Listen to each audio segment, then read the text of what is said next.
ఏంటంటే మీ పిల్లలకి విపరీతమైన ఒత్తిడి తేవద్దు. రే పక్క పిల్లవాడికి 10కి 10 పాయింట్స్ వచ్చాయి, నీకు 10కి 10 పాయింట్స్ రావాలి, నీవు చదవాలి చదవాలి చదవాలి చదవాలి అని మానసికమైన ఒత్తిడి తేవద్దు. ఫ్రీగా విడిచిపెట్టండి. ఏ పేరెంట్ అయితే ఫ్రీగా విడిచిపెడతాడో ఆ విద్యార్థికి చక్కగా చదువుకుంటాడు, ఆ చక్కగా చదువుకొని మంచి మార్కులు తెచ్చుకుంటాడు. కాబట్టి పేరెంట్స్కి నేను ఒకే విజ్ఞప్తి చేస్తున్నాను, విపరీతమైన ఒత్తిడి తేవద్దు. విపరీతమైన ఒత్తిడి తెచ్చేటప్పుడు ఆ విద్యార్థి మానసికముగా కృంగిపోతాడు, శారీరకముగా కృంగిపోతాడు. నేను 10కి 10 పాయింట్స్ రాకపోతే మా పేరెంట్స్ ఏమిటంటారో అదే ఆలోచిస్తుంటాడు.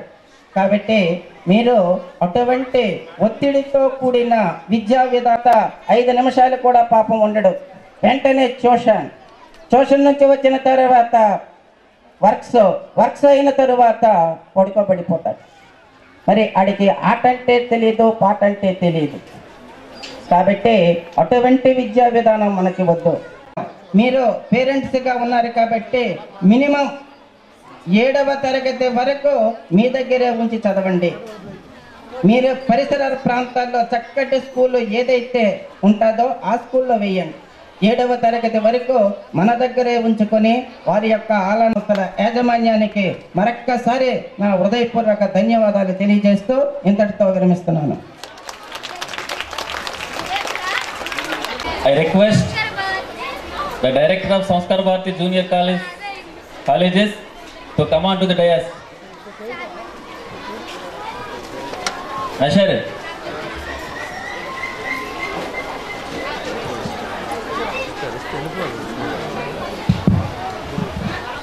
స్టూడెంట్స్ రిలేషన్స్ బాగా చెప్పారు. తర్వాత మన ముఖ్య అతిథి మనకి నిరంతరం మనతో పాటు మాకు అన్ని సూచనలు ఇస్తున్న మా మిత్రులు కనపల రామారావు గారు మాట్లాడుతూ కోరుతున్నాను.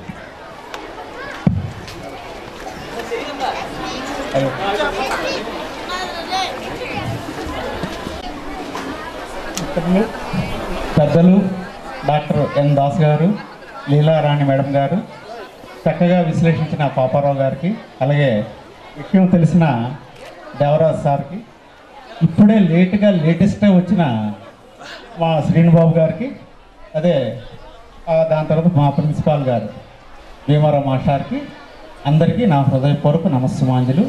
వేదిక దిగి ఉన్న అసమాన ప్రతిభాశాలు నా సోదరులు భీమారావు మాస్టార్కి, లక్ష్మీనారాయణ గారికి, అలాగే అసమాన ప్రతిభాశాలు తల్లిదండ్రులందరికీ నా తాలూకా హృదయపూర్వక నమస్సుమాంజలు. చక్కటి పాటలతో మనకి ఇచ్చేసిన వీళ్ళకి కూడా నా తాలూకా విశేష్, ఎందుకంటే నమస్సుమాంజలు వాళ్ళు చెప్పకూడదు కాబట్టి. Just I am getting the immense pleasure out of the addressing to the dais. Why? Because we are studying in English medium school. You are expected to know some words. అంటే కొంచెమైనా తెలుసుకోవాలి. అబ్బాయి చూసావా ప్రవీణ్, నీగా చెప్తున్నాను.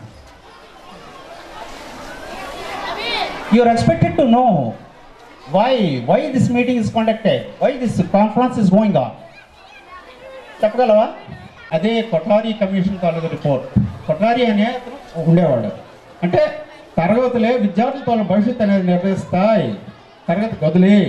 అంటే it's a clinching point out of your dynasty. వినారా? Why? Because you are having well versed teachers. Hemant sir అయితేనే, ఇంకా మిగతా వాళ్ళందరూ కూడా చాలా మంచి టీచర్స్ ఉన్నారు. ఎందుకు? నేను పాపరమేశ్వర్ లాగే మా అబ్బాయి కూడా ఇక్కడే చదివాడు, ఆడికి 9.8 వచ్చాయి. విన్నారండి? ఆడికి ఇన్స్పైర్ అవార్డ్స్ డాక్టర్ గారి చేతితోనే ప్రజెంట్ చేశారు. అంటే ఖమ్మం వెళ్ళాము స్టేట్ కాంపిటీషన్స్కి. అక్కడ కూడా మేము అక్కడ వరకు వెళ్ళడమైంది, స్టేట్ వరకు అనమాట. అంటే కారణం ఈ తాలూకు school taluka credit. It's not so easy, not achieving to the goal. So we should do our institute. వాళ్ళు మిలిటరీలోను ఎంబీబీఎస్లో బ్రేక్ అంత అవుతుంది, అందుకని నేను కట్ చేస్తాను. Thank you one and all for giving the nice opportunity. మా సంస్కార భారతి విద్యాసంస్థ చైర్మన్ వై దేవరాజు గారు మాట్లాడాల్సింది కోరుతున్నాను. Thank you sir. Doctor N Das గారు, correspondent Samskara Bharati educational institutions Sompeta, madam N Leelarani గారు, director Samskara Bharati schools Sompeta,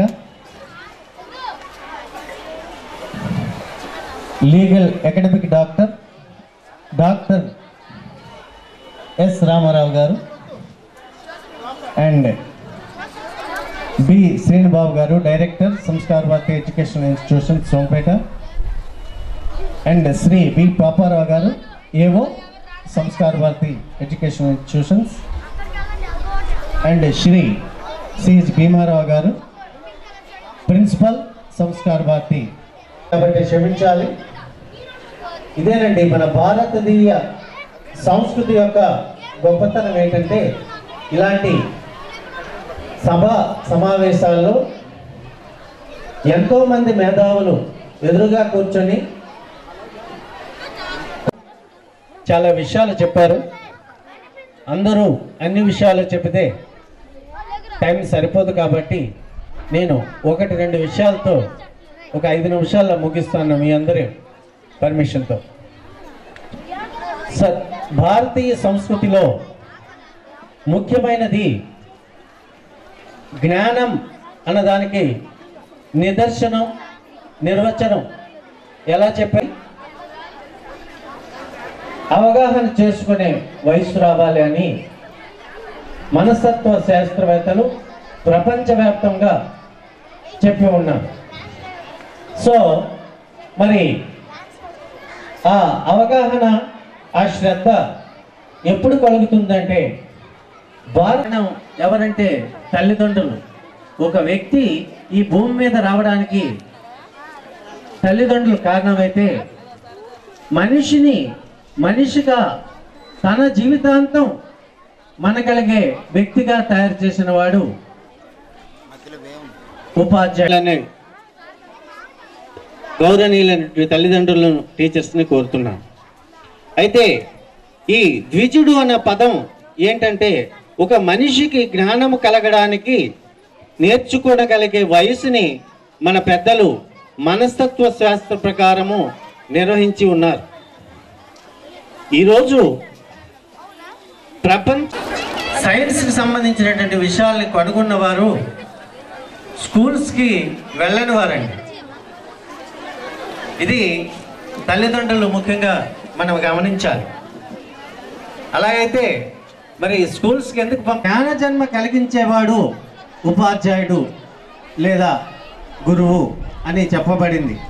so దానికంటే గ్రంథాలు ఎన్నో ఈరోజు ఎగురుతున్నటువంటి విమానాల కోసం మన వేదాల్లో చెప్పడం, ఇవన్నీ కూడా భారతీయ సంస్కృతిలో వేదకాలంలో నాడే కనుగొని చెప్పబడింది. ఇవి అన్నిటికీ కారణం ఏంటంటే, విద్య అన్నది ఒక వయసు. అందుకే ఇప్పుడు కొంతమంది పెద్దలు బాధపడుతుంటారు, మా పిల్లలు మాకు ఓల్డేజ్ హోమ్లో పెట్టారని. తప్పేముందండి? మనం చిన్నపిల్లలకి ప్రేమని పంచకుండా వారికి హాస్టల్లో వేస్తున్నాం. వాళ్ళు మన వయసు వస్తుంటే మనకి ఇంత తిండి పారేసి ఓల్డేజ్ హోమ్లో వేస్తున్నారు. అంటే లెక్కకి లెక్క చెల్లు. ఇది కాదండి. ఈ విషయంలో మీ అందరికీ తెలుసు. అయితే నేను చెప్పవలసింది ఒక ముఖ్యమైన విషయం అదేనండి. మానవ సంబంధాలు, ప్రేమానురాగాలు, సమాజం పట్ల బాధ్యత లేని వ్యక్తి ఏ విద్యలో కూడా రాణించడండి. అది ముఖ్యంగా మనం నాకు అవకాశం ఇచ్చినందుకు మీకు ధన్యవాదాలు తెలియజేస్తూ, మరి మా సంస్థ కోసం వేగంగా ఒక 4 విషయాలు చెప్తానండి. సంస్కార భారతి 1999లో ఇక్కడ సోంపేటలో స్టార్ట్ చేసి ఈరోజు సుమారుగా సంస్కార భారతి విద్యా సంస్థలు 2600 మంది విద్యార్థులతో ఎల్కేజీ నుంచి డిగ్రీ వరకు, అలాగే పీజీ వరకు, అలాగే ఛాత్రోపాధ్యాయులు అంటే డైట్ కళాశాల కూడా మన సోంపేట రావడానికి మా విద్యా సంస్థలు ఎంతో కృషి చేసి ఈరోజు టీచర్ ట్రైనింగ్ కాలేజు సోంపేటలోకి తీసుకుని రావడం జరిగింది. అలాగే సంస్కార భారతి టీచర్స్ అనగానే ఒక ప్రత్యేకమైనటువంటి భావం ప్రతి ఒక్కరికి ఉంటుంది.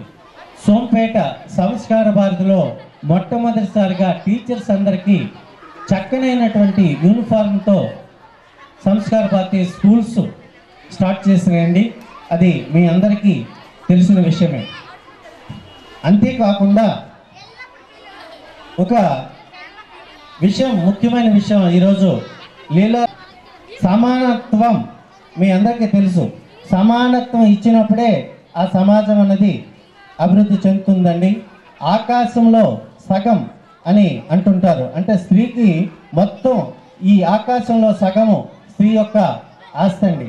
అలాగా ఇప్పుడు మా విద్యా సంస్థలో డాక్టర్ గారు మరి తను విద్యా సంస్థలు చూడడం, హాస్పిటల్లో చూడడం కాకుండా తను శ్రీమతి లీలారాణి గారికి ఒక విద్యా సంస్థ యొక్క బాధ్యతని పూర్తిగా విడిచిపెట్టి సుమారుగా 15-16 సంవత్సరాలు అయినప్పటికీ కూడా ఒక మహిళగా, ఒక స్త్రీగా, ఒక తల్లిగా తన వంతు తన బాధ్యతను నిర్వహిస్తూ ఒక విద్యా సంస్థను ఈరోజు ఇంతమంది విద్యార్థులతో పాటు మంచి స్టాఫ్, సోంపేట పరిసరాల్లో అత్యధికమైనటువంటి పాస్ పర్సంటేజ్ కలిగినటువంటి స్కూల్ గాను, అత్యధికమైనటువంటి 10 పాయింట్స్ వచ్చే విధంగా వారు టీంతో, గౌరవనీయులు సిహెచ్ భీమారావు గారి టీంతో వారు సాధించడం జరుగుతుంది. చాలామంది పేరెంట్స్ ఉన్నారు. పేరెంట్స్ కూడా ఉన్న పేరెంట్స్ అందరూ మేధావులే. వాళ్ళందరూ వాళ్ళ పిల్లలు ఫ్యాన్సీ టెస్ట్ కానీ ప్రోగ్రామ్స్ కానీ చూస్తారు, చాలా వెయిట్ చేస్తున్నారు కూడా. ఆల్మోస్ట్ మేము చెప్పాలంటే ఈరోజు చాలా తొందరగా స్టార్ట్ చేసాం, తొందరగా ముగిద్దాం అనేసి అనుకుంటున్నాం, తొందరగా ముగిస్తాం కూడా. ఈ సందర్భంగా మా స్కూల్ గురించి, మా స్టాఫ్ గురించి, మా ప్రిన్సిపాల్ గురించి నేను కొన్ని విషయాలు చెప్పాల్సిన బాధ్యత నా పెద్ద కాబట్టి ఒక విషయం చెప్తున్నాను. 2001లో దేవరాజు గారు చెప్పినట్టు 99 మేము సంస్కార భారతి విద్యార్థులు స్టార్ట్ చేసిన తర్వాత 2001లో అప్పుడు కాలేజ్ స్టార్ట్ చేసాం. కాలేజ్ చాలా ఎక్కువ మంది స్టార్ట్ చేసాం. అదే టైంలో 99లో సోంపేటలో ఒక ఇంగ్లీష్ మీడియం స్కూల్ పెట్టి కేరళ టీచర్స్తో ఇంగ్లీష్ మీడియం బోధించాలని తప్పంతో 3 సంవత్సరాలు దాన్ని దేవరాజు గారి రెస్పాన్సిబిలిటీ తీసుకొని పాపారావు మేస్టర్ అప్పుడు హెడ్ మాస్టర్ ఉంటూ ఎల్కేజీ టు 5th స్టార్ట్ చేశాం. ఆ స్టార్ట్ చేసినప్పుడు చాలా కష్టమైంది ఇక్కడ. ఎందుకంటే ఒక కేరళ స్టూడెంట్స్ ఇక్కడ వచ్చి చెప్పాలంటే డబ్బుతో చాలా శాలరీస్ ఇచ్చేవాళ్ళం. అయినా కూడా మేము ఒక పెద్ద టీం ఉండదు కాబట్టి మేమే మా పాకెట్స్లో పెట్టుకొని ఒక 4-5 సంవత్సరాలు మేము మెయింటైన్ చేయడం జరిగింది. రోజుకి మా ఒక ఇయర్ బై ఇయర్ పేరెంట్స్ కావాలి అనేసి చాలామంది సూచించారు. మరి ఆ సందర్భంగా మా రామారావు గారు ఏదో మంచి క్యాంపస్ కూడా మేము మాకు మా ప్రాంగణం దొరికింది. దీంతో పాటు అలాగే ఈ మీకు కావాల్సిన హాస్టల్ ఫెసిలిటీ కావాలి, బస్సు ఫెసిలిటీస్ కావాలి. ఆల్మోస్ట్ నేను అనుకుంటున్నా పేరెంట్స్ ఏవైతే ఎక్స్పెక్ట్ చేశారో యాజ్ మేనేజ్మెంట్ మేము అన్ని సమకూర్చామని సందర్భంగా మీ అందరికీ తెలియజేస్తున్నాం. ఇంకా ఇక్కడ చాలా మంది మేధావులు చూస్తుంటే పేరెంట్స్ నేను చూస్తే ఇంటరాక్ట్ అయ్యి చాలా రోజులు అయింది. ఆ పేరెంట్స్ చూస్తుంటే నాకు చాలా మంది ఫ్రెండ్స్ ఉన్నారు. ఇంకా చాలా వాళ్ళు ఇన్వాల్వ్ అవట్లే. ఇంకా మా స్కూల్లో యాజ్ పేరెంట్గా మీరు ఇన్వాల్వ్ అవ్వండి. ఇంకా ఈ ఏరియాకి మనం ఇంకా ఏ విధంగా సేవ చేయాలి, విద్యా సంస్థలో సేవ చేయాలి, మీరు సజెషన్స్ ఇవ్వండి. మేము ఖచ్చితంగా స్వీకరించి మీకు అందుబాటులో ఉంటామని సందర్భం చెప్తూ మీకు ఒక విషయం తెలుసు. ఈరోజు కార్పొరేట్ స్కూల్స్కి చాలా మంది బలం అయిపోతున్నారు. ఒక systematic staff, principal Bhimavaram master ఆధ్వర్యంలో మంచి స్టాఫ్ ఉన్నారు. ఆ స్టాఫ్ కూడా ఒక పద్ధతి, ఎల్కేజీ నుంచి 5th వరకు పద్ధతి, 6th నుంచి 7th ఒక పద్ధతి, అలాగే 8th, 9th, 10th. Last year కూడా మంచి రిజల్ట్స్ వచ్చినాయి. ఆ అబ్బాయి లాస్ట్ ఇయర్ 10 వచ్చిన అబ్బాయి ఈరోజు చైతన్య క్యాంపస్లో టాప్ 10గా ఉన్నాడు. సో ఆయన ఒక్కడే కాదు, 9 స్టూడెంట్ ఎంత కష్టపడాలో కష్టపడాలి, స్టూడెంట్ టీచర్, దాంతోపాటు పేరెంట్ కూడా మీరు కూడా కాలేజెస్ స్కూల్స్లో కాకుండా ఇంట్లో కూడా మీ పిల్లలు ఏం చేస్తారు, ఎందుకంటే టైం టోటల్గా చెప్పాలంటే మేము ఆ రోజు 10 మంది స్టాఫ్తో స్టార్ట్ చేస్తాం. ఈరోజు ఆల్మోస్ట్ 140 స్టాఫ్ ఉన్నారు. స్కూల్ కానీ కాలేజీ కానీ గీతం కానీ డైట్ కాలేజ్ కానీ 3000 మంది పిల్లలకి 150 మంది స్టాఫ్ టోటల్గా ఎల్కేజీ టు డిగ్రీ అలాగే గీతం కానీ. సో ఈ 100 మంది 120 మంది కూడా మాకు ఇచ్చిన కోఆపరేషను మేము వాళ్ళకి అభినందన చెప్తూ, మరి ముఖ్యంగా పేరెంట్స్కి మీరు ఇచ్చే సజెషన్స్ ఖచ్చితంగా మేము పాటిస్తామని ఇంకోసారి మీకు చెప్తూ ఈ అవకాశం ఇచ్చిన పేరెంట్స్ అందరికీ పేరున అందరికీ నమస్కారం చేస్తూ విరమిస్తున్నాను. జై హింద్.